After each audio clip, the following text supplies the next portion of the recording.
particular day, I picked her from work, and as we were going on the road, I was driving. All of a sudden I realized that she wasn't talking. She wasn't saying anything. When I realized that, I felt awkward, Nobody was talking. So I began to think, okay, let me bring up a topic for discussion now. In that instant, she asked, why are you not talking to me? So I said, oh, actually, I was just thinking of a topic to bring up. She said, what? You have to think before you talk to me of all the things that happened to you today, of all the people that you met? Then I thought, come to think of it, yeah. Why is it such a big deal to strike up a conversation? I think that day made me to realize something about myself, that I would not discuss or bring something up for discussion if it was not serious. I mean, I discuss ideas. I like to discuss ideas, ideals, dreams, visions. I don't like to discuss people. Seems too trivial. This person smiled. That one, So that day, I realized a weakness, I must say. Now, you know what I did? The next time I was going to her house, I made sure I wasn't going to be caught again trying to find a topic for discussion. So I took a sheet of paper and wrote different topics that we could discuss on. So I realized, come to think of it, why don't I find it easy to strike up conversations with people, whereas some other people find it easy, they can even walk up to a stranger and start a conversation. So I decided to overcome that limitation or challenge of my temperament. I began to study on how to be a good conversationalist, how to start up a conversation with anyone, and how to keep a conversation running. It's interesting that what comes naturally to some people, some other people have to actually learn, But I learned a lesson there. If you are going to build and sustain relationships, you must understand that the lifeblood of a relationship is communication. Communication. Everything rises and falls on that in a relationship. And that means that you need to be a good conversationalist. So, I've learned quite a bit over the years, and today it's amazing that I can hold a conversation running for hours. What are the things I learned? The things we've been sharing specifically on this series of teachings on connecting with people. I'll tell you, for example,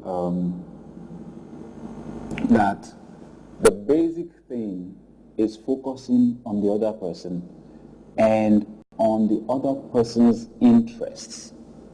That's it.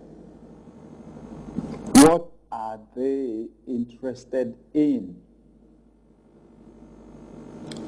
People like to talk about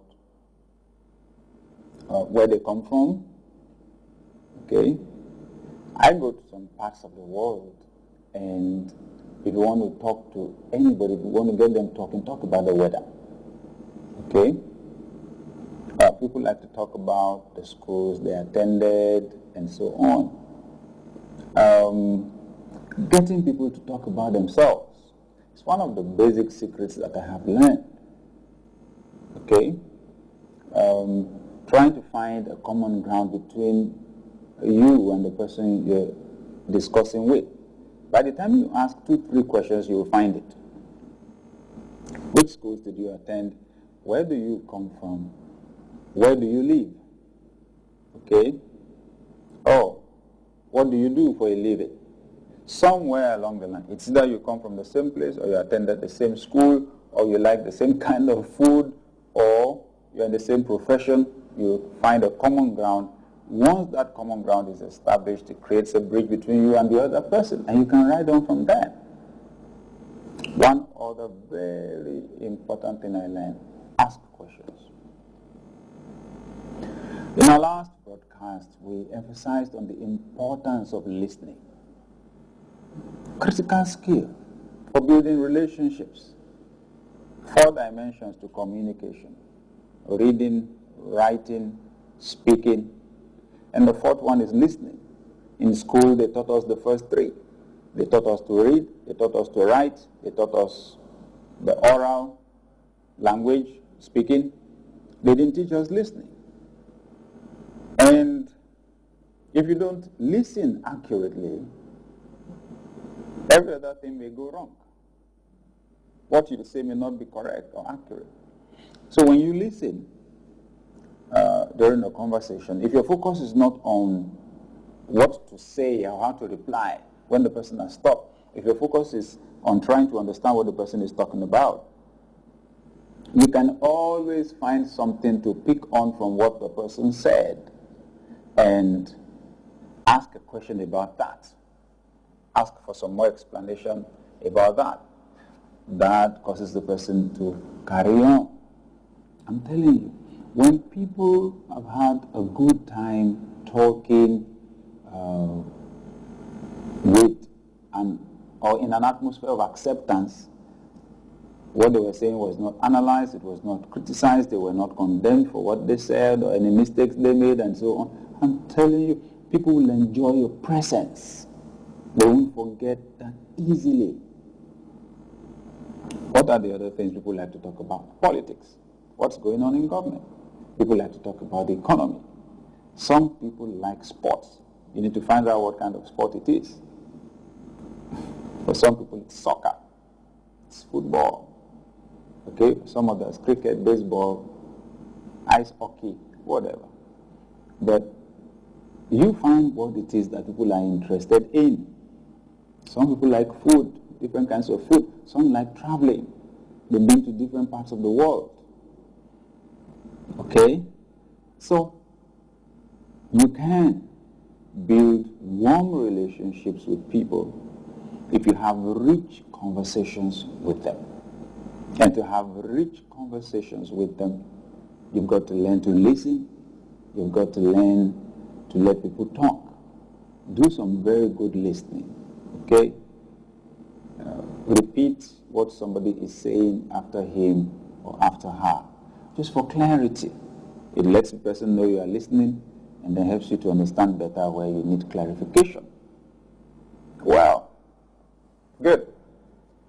If I could improve, you also can improve. I have a long way to go, but this broadcast is just to give someone hope.